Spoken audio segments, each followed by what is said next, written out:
ક્રેડાઈ ભરૂચની વાર્ષિક સામાન્ય સભા હોટલ વિજેન્ડા સેન્ટ્રલ ભરૂચ ખાતે યોજાઈ હતી, જેમાં વિતેલા વર્ષની કામગીરી તેમજ આગામી આયોજન અંગે ચર્ચા વિચારણા સાથે વાર્ષિક હિસાબોની મંજૂરીની મહોર આપવામાં આવી હતી।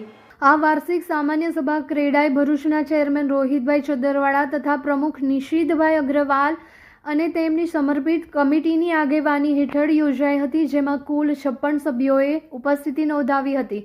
પ્રમુખ નિશિતભાઈ અગ્રવાલે સભાનો શુભારંભ સભ્યોનું હાર્દિક સ્વાગત કરીને કર્યો હતો, જે બાદ વર્ષ 2024ના કાર્યોનો વિગતવાર અહેવાલ રજૂ કરવામાં આવ્યો હતો। ખજાનચી અલ્પેશભાઈ ટોલાટ દ્વારા વર્ષ 2024-25ના વાર્ષિક હિસાબો રજૂ કરવામાં આવ્યા હતા, જે સર્વસંમતિથી મંજૂર કરવામાં આવ્યા હતા। આ પ્રસંગે આવનાર વર્ષ યોજનાર પ્રવૃત્તિ અંગે ચર્ચા વિચારણા કરવામાં આવી હતી તથા સભ્યોના પ્રશ્નોના ઉત્તર સમિતિના સભ્યો દ્વારા આપવામાં આવ્યા હતા।